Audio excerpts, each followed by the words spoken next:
Hi, and welcome back to another episode of Unscripted and Unchoreographed. I'm your host, Sarah, the dancer.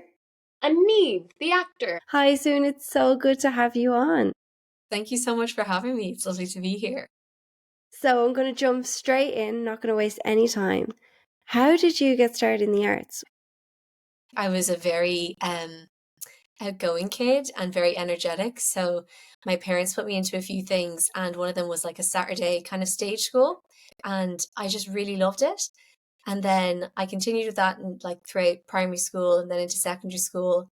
And I guess when people started asking, what do you want to do? Like when you leave school, what do you want to study? I just always knew the arts was something that I really enjoyed and nothing else kind of was pulling me except the arts. Did you do singing, dancing, acting?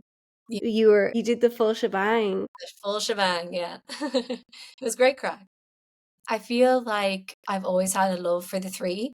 I call them like the holy trinity of singing, dancing, and acting. And with stage school, it was a lot of musicals. So I've loved the mix and crossover between those three. I actually went on to study musical theatre. I did an advanced preparation course after the Leaving Cert in Cork in a place called Musical Theatre Ireland. It was a lovely year, and throughout the year we'd be constantly flying over to the UK to do auditions for different colleges there. And then I ended up getting a scholarship to a musical theatre course in the Centre Performing Arts College. And then after that, I moved to London to do a year in the Musical Theatre Academy in London. So lots of musicals. So I feel like my training has really encompassed all three continuously. When you decided, I'm going to go down the arts route, I want to do this as my profession and my career, did you have any pushback? No, I would say I didn't really have any pushback, not that I can remember. Everybody was pretty supportive and no roadblocks really in terms of people trying to deter me into something else.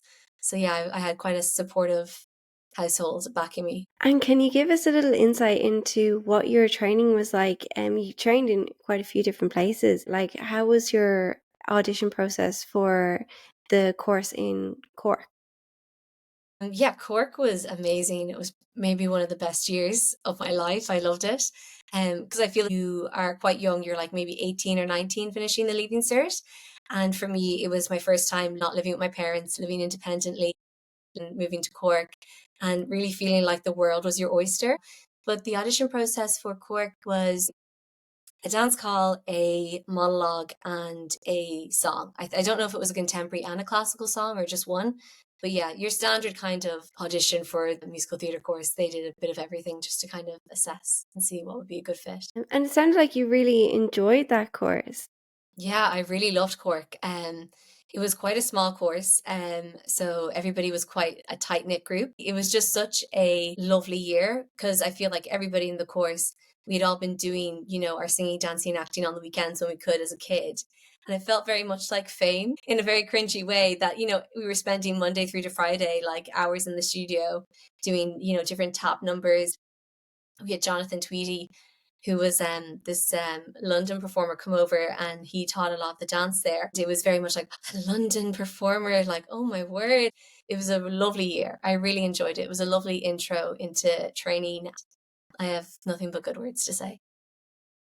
So you went from Cork out to London, which is a big change. How was that experience for you? Yeah, it was amazing. I feel like it was the natural progression from training in Cork to go over to London. And a lot of us during that year training, we would all be hopping on flights to, the auditions for the different colleges over there. I was lucky that a lot of people that I trained with ended up going over to the same courses as me. So it was nice to have familiar faces, going into a new year in a new school, in a A new bit of country. company as well, I'd say. Yeah, definitely. And it's nice as well to have somebody that kind of gets it, as in we're all leaving, it's not that we can just like go down the road to our parents if we feel homesick. We could all lean on each other at different times. The training in London was way more intense. Definitely exposed me to more dancing styles or teaching methods, and it was great in the sense that I felt like a sponge. There was just so much kind of being poured into us in the training in London. Can you just give a little insight into what would an average day look like while you were training? So usually in the mornings we would do a quick gym session, wake up our bodies, and then we would go in and do a like full warm up with everybody. And then we would head into our different dance classes of the day. Usually dance would take up like a fair bit of the morning, afternoon. We would have lunch and then we would break into acting or singing classes. It could be like private one-to-one singing classes or like ensemble stuff. In MTA, where I trained in London, they had a lot of showcases throughout the year. Towards the evening times, I would say, in the lead up to those shows, we would have like rehearsals, very kind of go, go, go, which was nice because it was always something new that you were either learning or being exposed to. And did you have a favorite subject at all while you were there? It's such a tough question. I feel like I really enjoyed drama. Throughout all the different courses I did. I had a lovely drama teacher, Judy, in Cork, and a really lovely one, Tilly, in London. I just found their like insight into like text and monologues, just the way they could see things. It's hard to sometimes find the words. I feel like I'm such a physical person, which probably leads into why I do a lot of dance and movement, because sometimes articulating stuff is like the icky bit for me. But yeah, I would say drama was maybe my favorite out of the three, because I had just such amazing teachers. When you finished your training and even coming up to graduation, did you have a plan or a direction or a goal of what your next move was going to be? Yeah, I feel like I make plans and God laughs sometimes, as in my head I was like, okay, I'm going to finish this course and I'm going to do my agent auditions. And after that, I will book a cruise and then I'll book an off West End show. And then I'll book, like a very kind of like 5 year plan in my like head. And it's the interesting thing with the arts is that you speak to so many different people, and it's only now with that hindsight I can see everybody kind of makes their way into the industry through different paths. It's not so much like a career, say, as a doctor, where it's very much like you're going to do A, B, and C and work this job for so many years and get promoted to this role. Within the arts, it feels very fluid, and people who have don't train end up finding themselves like on stage, and there's so many different ways to go about it, but I ended up coming home. When I came home, I kind of had a moment of maybe feeling very lost. You had spent however many years in England kind of developing a network there and figuring out the who's who, and taking myself out of that and back home to Ireland felt like back to square one. I didn't really have the network. I didn't really know many people in Dublin at that time.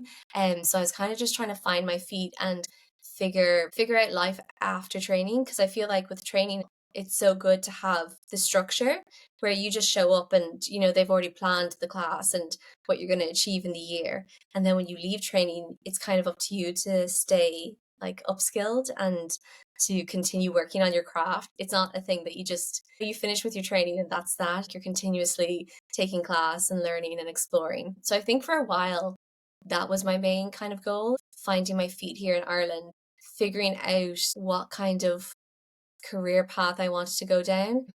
I was abroad for a while, but after a while I did come home, and you do come home and the scene is different, especially like that. You're used to being in a much bigger city with different people, and then you come home and it feels like everyone knows each other, or that you kind of missed something because the community is so small and everyone seems to know each other. We go to classes, and I don't know how many times I've bumped into you and other people. We keep meeting and that kind of thing. But it is hard. And I think COVID hasn't helped things. Cost of living crisis means not everyone is now in Dublin. They're all over the place. And it's harder to meet people or see people in classes and things like that. I feel like Ireland in a way is nice. Like what you mentioned, London is so big and there's so much going on, and you can kind of feel like a very small fish in a very big pond.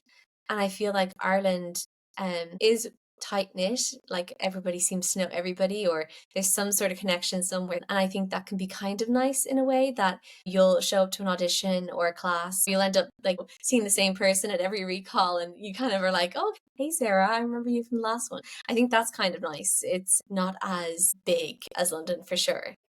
I loved London, but sometimes it did feel very impersonal. It was too big to get to know people. The auditions you go to, you wouldn't see the same people, the same ones all the time. Even when you were saying that, you know, I was thinking, I was like, on the flip side though, I always felt in London that it didn't matter if I messed up because they might never see me again and I might never see them again. You could do anything, be anything, wear anything. It was just so free. Whereas in the reverse in Ireland, it feels like, you know, say you really mess up in an audition or I don't know, whatever it is, we've all been there. There is that kind of thing of like, oh God, I will have to see these people again. Like, will they remember me for that? Do you know?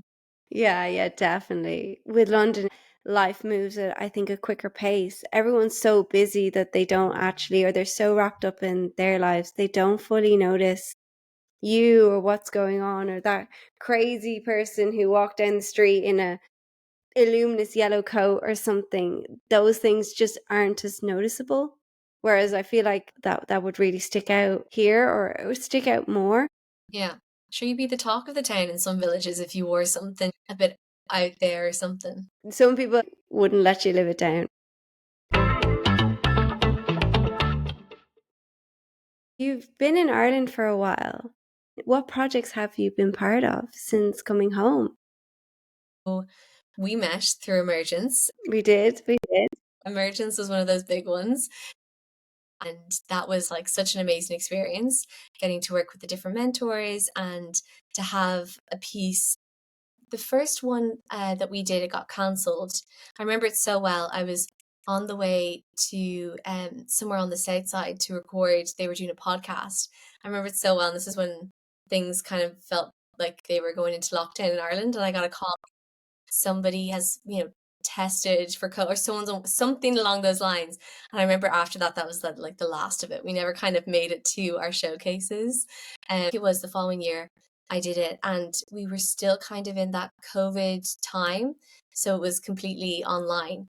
And then we did kind of a digital showcase, which was really interesting because I'm Because quite. you did it in the theater, like the final showcase, but there was no audience, was there? No, it was just you and the videographer. One of the mentors might have been there, and Carla was there. It was like very limited people in the room. It was interesting choreographing with the intention of it being on screen rather than on stage, because I think you have to kind of wear a different hat when you know that the format's changing a bit. But that was really interesting, and it kind of sparked an interest I have in terms of the crossover between technology and dance, and how dance is almost like a universal language. Like there is no language barrier with dance, and how technology can bring it to a wider audience. I'm really intrigued by that too. Emergence was like a big one that I was delighted to be involved with. And then I did a few music videos, I did a few stage stuff, kind of like bits and bobs. That's the great thing with kind of having the background in musical theatre and kind of dipping in and out of the three disciplines. It kind of allows you to pick one up and work with that and then put it down and pick up a different one and work with that and put it down. It's been like a mashup of a year or however long I've been back in terms of the different work and projects. When you were doing the emergence program, and it was the second year you did it, and a lot of that was still kind of in COVID time, Mhm. did you have to do a lot of the rehearsing, say at home, or did you have access to like a studio space while you were making it? No, it was completely at home. We did the entire mentorship online with Zoom. Like I didn't actually physically meet like half the cohort, because we were never in a studio together or anything like that taking class. It was all online, and then the rehearsals were all online. Yeah, I think all of them were solo pieces because of COVID. I could be wrong. Maybe there was one duet, but you know, unless they live with you, you kind of have to make it yourself. And it was so funny because I remember in when I was rehearsing in my room, I was for some of the piece I was using a wall, and I remember I rocked up on the day to shoot, and there was no wall, and I was like, okay, we're scrapping that bit. And we got to go in one day to rehearse, go home, problem solve if we needed to, and then go in the next day and film it. And then they did like a showcase online. So it was nice to see everybody's work. I always love that when you're working in some sort of mentorship or program, seeing everybody develop their pieces, but then actually getting to see the final product. I don't know if that was the same for you guys because you did it the year after me when you were like in a space together. We did it the following year and it was back to normal by then, which is amazing just in the space of like a year where the world went. Yeah. That leads me on to my next question. How did it feel knowing that you had started a process a year before and you were in a studio to then doing it the next year and it being online? How was that experience? In terms of like comparing the two different years. I think comparing it, but also was it a positive or a negative experience? And maybe how did that affect you making your piece and having to do it at home? I was so grateful for the experience like, during COVID. It was nice to kind of have something to be working on. I feel like a lot of people were kind of working on their own stuff or revisiting projects that maybe had been put on the shelf. So I was grateful just to have that structure of, our meetings and our mentorship and developing something, having that accountability of a program that, okay, the deadline is this, like we have to have something to show at the end of this. And in terms of like creating something, I do definitely prefer in person, whether it's a rehearsal or a class or whatever it is. But it was a necessity, obviously. It had to be on our own in our houses or bedrooms or whatever. And I guess you just had to get very creative. It's a lot easier when you show up to a studio and, everybody's there and we're all ready to go. Whereas for a lot of people, we were living in the houses we were creating in. I guess carving out that time and space to be like, okay, I am going to like work on my craft. It took a lot of discipline, I think, for a lot of different creatives. And then in terms of the piece I created the first year when we were together, it's so funny. I'm still haunted by it. I'm still working on it to this day. I'm still like doing applications for bursaries and residencies for it. It needs to be made. I'm sure it will happen one day. It's so interesting in terms of timelines with creating things because when I reflect, I guess my first experience of creating like a production or a piece was in college and it happened so quickly. We didn't have months and years. It had to be done within a few months and everybody had the space and time and the toolkits to get it done. And then you graduate. I sometimes feel now like the biggest blocks are either financing a project or finding the right team or even just having the time to do it. And juggling like a life work balance can be hard for people. And a lot of people who create, it's not their sole income. So they have a job on top of all of this. And it's just finding the time to nurture your creative path and your projects. I feel like with my projects, I have this champagne taste on a beer budget.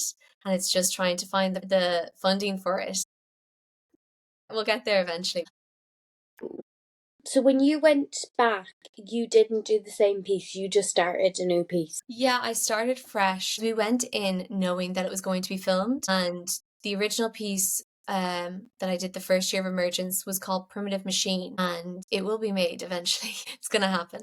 But I didn't think that would really work on a screen. And I had this idea for Out of Your Mind, which is what I did the second year of Emergence.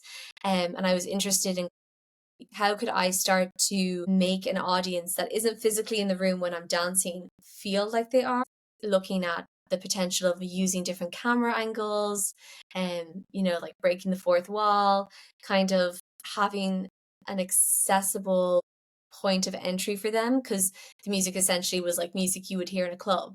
I didn't want it to be like a soundscape of like raindrops or something and people are kind of like switched off or not engaged. I think I picked a different piece because I knew it wasn't going to be to a live audience. And I wanted to create something with that in mind. What is your experience of going through the funding process, or have you gone through that process for looking for applications and bursaries? In terms of funding, say with the Arts Council, initially I found it really intimidating. And the language of, like, what's your practice? And I'm like, what do you mean? What do you mean my practice? What's your process? what do you mean? What's the difference between my practice and my process? There's a lot of, I guess, relearning for me. I just found it daunting doing a simple template for a budget and all that kind of stuff. Even the format for, say, the Arts Council, I remember I was doing it. I had made a mistake and I'd accidentally deleted something, but it had deleted something on their format, and they're like, oh, you have to start again. But you couldn't copy or paste. I think I found it at first very daunting with the language and the financing. But like anything, it's probably just an art form, because I feel like some people really nail it and they're really good at articulating. And I think it can be an extra layer of a challenge when you're looking for funding that for a project that's movement based or is just dance, because how do you articulate something that's so physical? That's what I always find so hard. It's definitely an art form that I'm slowly learning, but we'll get there. Did you have someone that helped you, or were you doing them on your own? I was kind of doing them on my own. I feel like at the beginning, I didn't really have a network or support system. And I kind of felt like almost a hesitation to ask people that I maybe had applied for said bursary or residency before and had been successful. I felt a bit hesitant approaching them because I didn't want to like take up their time or something. I don't know how to like put this into words, but like I felt hesitant approaching people for help. But people are great, like they will offer their help. So I think asking for help and not being afraid of it as well was like a big learning curve for me. Initially, I didn't really have any sort of help. It was really a trial and error. I feel like now I know more people. I'm more comfortable with asking for help, or even just sending things through to be like, can you glance over this and kind of see what you think? If you had any advice to someone who wanted to go into musical theatre, or even like advice to your younger self, what would it be? My advice to my younger self would be to not be so hard on myself. I feel like I'm very critical. I used to have this mentality of if I'm really tough on myself, nobody will surprise me with any of their kind of like comments or feedback. You know, if I really am super critical of all my work and how I show up and all of that jazz, I'll never be like taken off guard. I thought I was doing myself a favor, but if anything, I was just kind of knocking myself back a few steps. And then I guess my advice for anybody who was looking to go into musical theatre would be just starting in like your local communities, like musical theatre society. Because like I said earlier, everybody kind of finds their own way into the industry. It's not necessarily that you have to go abroad and train at this particular college. Like when I was younger and I was applying for different colleges, I had 3 colleges in my head. If I didn't make these 3 colleges, I wouldn't want to go because, you know, it has to be these places. Just starting and using what's accessible to you. So if that is that you can go abroad to train, amazing. If that's not, you know, financially possible or not accessible to you, then seeing what your local community has to offer. I feel like there is like a scene for musical theatre definitely developing in Dublin and Ireland. I think there is opportunities to even just shadow people or just be in the room and see how a rehearsal process happens. I think just starting would be my piece of advice. So your piece is in Seen and Heard this year. Can you tell us a little bit about it? What's it called? What's it about? The piece in Seen and Heard is called White Knuckled. It's a physical theatre piece that follows a woman's journey through trauma and memory and the art of letting go. And it kind of incorporates haunting melodies, vivid physicality, and some breathtaking performances. It was a piece that I originally had in my head for a dance piece, a duet. It was last year during the Dublin Fringe Festival, I think it was, and I've seen a lot of shows. I have always been writing, like I'll always like journal things and stuff like that, but never with the intention of anybody ever reading it or seeing it, or never thinking about writing a play. I don't know what came over me, but I just took out my laptop and I started to write a few things. This just kind of came out of me. I don't know how, it just word vomited onto my laptop. and I submitted it to the Seen and Heard Festival. I actually ended up submitting 2 pieces, and this one got picked, which was really exciting. I'm very excited to see it go through the whole process to its finished piece on stage. Is this a one-woman show or is there other cast members? The 2 characters are the man and the woman. It's written in a way that their relationship is open to interpretation by the audience. There might be 1 or 2 or 6 other characters. So we're rehearsing and we're kind of workshopping this, but the main 2 are the man and the woman. How would I phrase this? It kind of explores how trauma lives in the body, not just the mind. We've become quite intellectual about mental health, PTSD, all the different labels. I was reading a book last year called The Body Keeps the Score. The way it spoke about how our body has this kind of muscle memory.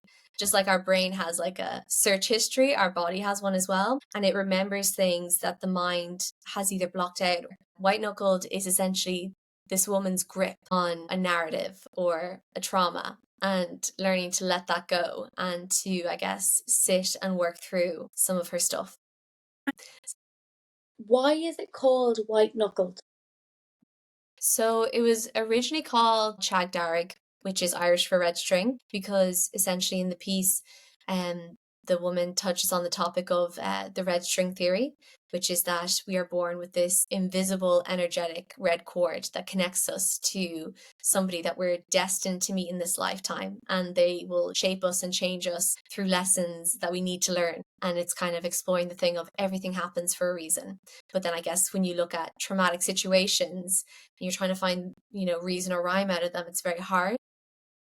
And then we changed the title because a lot of people thought that it was an Oscuelga play. The feedback was, I don't speak Irish. Why would I go see a show that's in Irish if I don't speak it? So we changed the title to White Knuckles because essentially the definition of white knuckled is holding on for dear life as if you're on a roller coaster.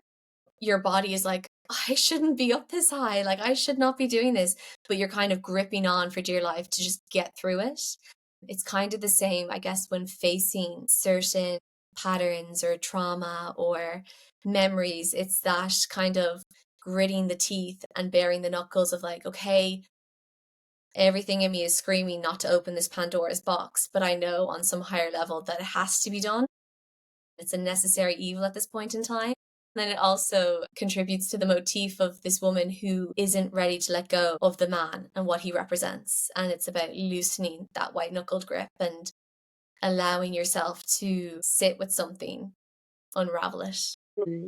How did you find balancing being an actor, writer, movement coach? How are you finding that? Good.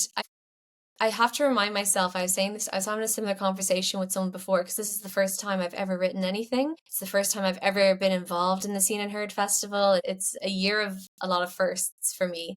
When I was writing this, I could see it. I could see it in my head finished, but I guess I just didn't maybe believe in my abilities as a writer. When I submitted and it was accepted, I think it's nice to have that other people can kind of share your vision and see the potential of work. So, of course, sometimes I have, those kind of negative thoughts in my head of like, who do you think you are? Like, nobody's going to come and see this show. But then I have to remind myself, out of the hundreds of applications, they did select this. So it can't be that bad. And then I guess in terms of juggling, the rehearsal space as an actor and a movement kind of coach, it's quite collaborative. So it's myself, our director, and the other actor who's the man. And we are co-collaborating, and it's very open to put ideas on the table and to kind of work it through and see what sticks and see what doesn't. Because I was saying this at our first rehearsal that I kind of went in with a very clear image in my head of each scene and about movement sequences and stuff, but that was in my head. And you walk into a rehearsal room with props and with other people in it, and the things you thought would look really good don't. You kind of have to kind of workshop other ways in and out of stuff. I feel like it's nice to have such a great team of people to kind of lean on and bounce ideas off. It doesn't feel too much like it's all on me in a way. White Knuckled is going to be in the main space in the Smock Alley Theatre on Tuesday the 18th and Wednesday the 19th of February. We have the 6:30 slot, so it's perfect. You can go and have a few drinks after and you won't be out all night. You'll be grand. This is like a year of firsts for you, Siun. You have just created a new collective, Hidden and Forbidden, and that's involved as well in White Knuckled. I guess kind of all links back to when I first came back to Ireland and feeling like I didn't really have a network or like a community that was very solid. And I feel like community is key for so many pieces of work. And I essentially wanted to create something that long term could be this place where creatives from different disciplines and backgrounds could come together and collaborate on shows, because that's the big thing with the Seen and Heard and with White Knuckle, that I went in and I kind of had an idea. So I know actors in the industry, but I didn't know a lighting designer. I didn't know a sound designer. I didn't really know producers. So I kind of guess going forward, I want it to be a place where almost like a contact list of like different people and different disciplines and different levels in their journey of like their career and practice to kind of pull from. Last year I started this thing called Pastries, Plays and Pints because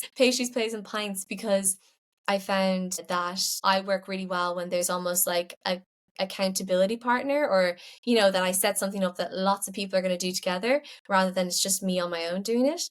It was a monthly meetup where I would send a play out and we would meet at the end of the month after reading it for pastries and pints and would chat about the play. Because I went to an audition after COVID and they'd asked me to prepare a monologue, and I realized I was still using my Bible of monologues from college, and I hadn't really been like actively researching new playwrights or putting together like an updated pile of monologues to choose from kind of thing.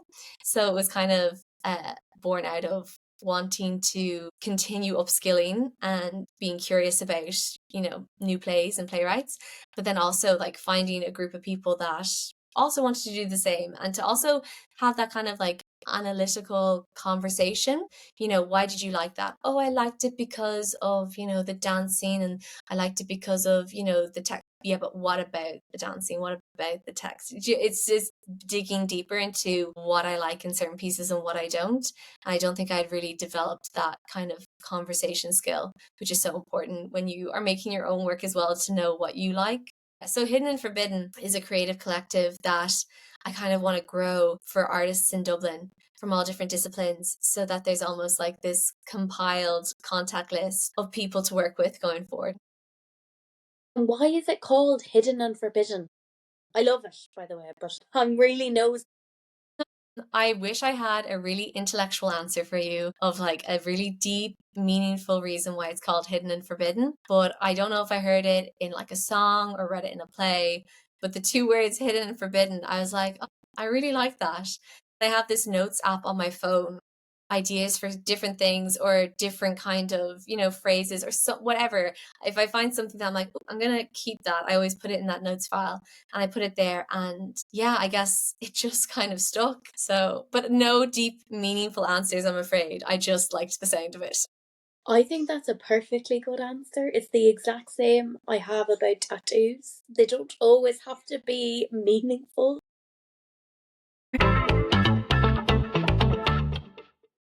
This is going to lead me on to my final question, unfortunately.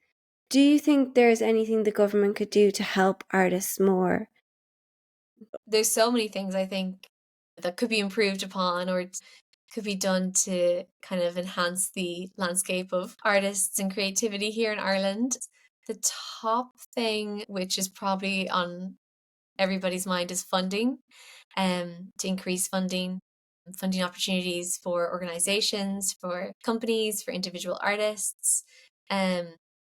Like, it's such a shame the program that we've all done, Emergence, no longer exists because of funding. And there's nothing else out there that, kind of fills that gap for emerging artists within dance to create a piece and to work with mentors in that kind of way in such an intense period.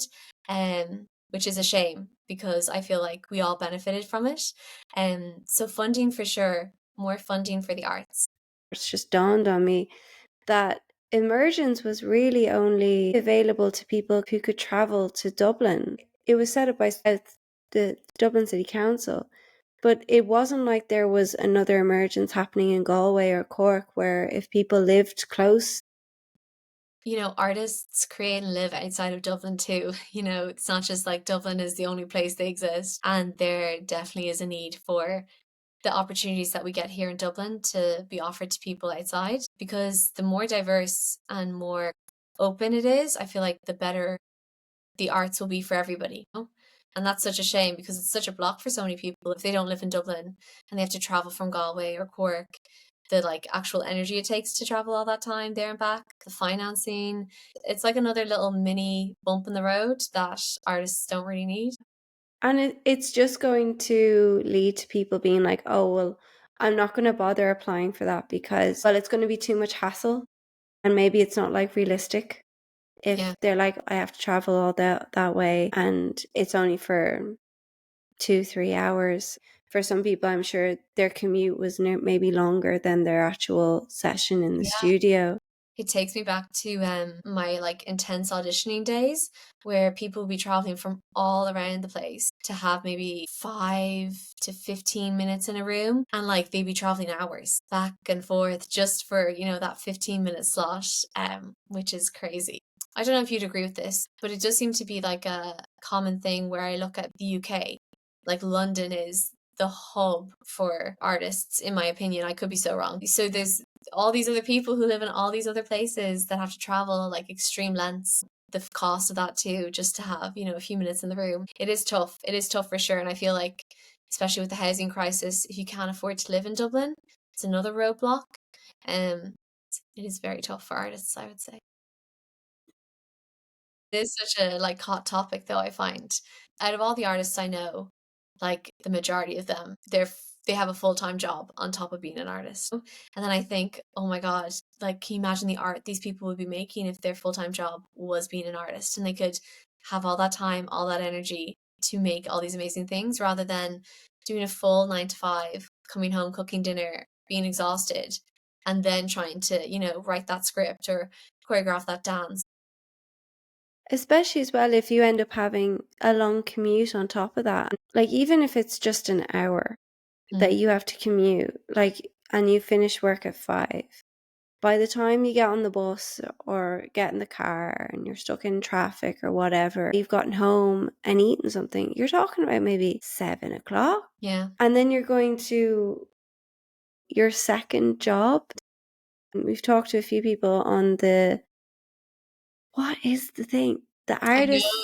I know what you're can't think talking of the about. name. Yeah, I can't think of the Basic exact wording. income scheme. Basic income for artists. BAI. Yeah. Basic artist income scheme. I think that's such an amazing like initiative because I like they don't have anything like that over in the UK. So for all the criticizing for sure and improvements that are needed within funding and, you know, grants and bursaries and residencies, I think having the basic basic income scheme? Basic income for the arts. Basic artist income scheme. I think we said it every way we could and we still said it wrong. I just have BAI. BAI, basic artist income. But they have it in France and it does not cost that much money. Ah. In the grand scheme of things, it does not. It gets people off the dole, and then you don't have artists trying to do loads of different jobs. Then there's no more jobs for other people, and everyone's like, what's going on? I hope that continues because it's such a good initiative. Like to have the financial backing to do your like full-time job as an artist. From people we've talked to who have gotten it, they've only talked about how they've been able to spend more time on their work, and instead of having 3 other jobs, they only have 1 other. It's kind of just to top up because they've all said as well like they need something else to keep them going. But I think that's important that artists are given that space and that time to create work. I think that's only going to lead to them feeling and their work feeling valued, because I think it's very easy for artists to get to a point where they feel like maybe there isn't room for them or their art in this world. Because I think people love the arts. They love, like, how many shows are there on TV alone that are like the X Factor, where it is based on some kind of maybe singing, dancing, some kind of talent. But how quickly people seem reluctant to maybe pay for that. That it's maybe seen as kind of an entertainment. It is an entertainment, but an entertainment that maybe that should be just free. And it's not, because people have gone away and trained and spent so much money to get those skills. You're not born with this. Some people are, they just have natural talent, but most of us have to have some kind of guidance. I had it before where someone said to me that they didn't realize that, like, West End performers were like full-time, like, performers. They thought they were like doctors or lawyers, and this is what they did in the evenings for a bit of fun. That's wild. And you just look at them and you go, sorry, what planet are you living on? But the fact that someone did think, well, this is just a hobby that they're very good at. Yeah, it's so interesting, isn't it? In terms of how serious artists, whether that's, being a dancer or a singer, an actor or a writer, and how it doesn't seem to be taken as seriously as maybe other professions. And I wonder where that stems from sometimes. But yeah, you do get a lot of, oh, sure, it's just, a hobby. It's just something you do on your day off kind of thing. The gap year. Yeah. Thank you so much, Siun, for coming on tonight. It's been absolutely amazing talking to you. We're so excited to see your show. Definitely going to be in the audience. That's White Knuckle, and it's going to be on the 18th and the 19th of February in the Seen and Heard Festival. And you're going to be on the main stage. I can't wait to see it. Oh, I can't wait to have you there.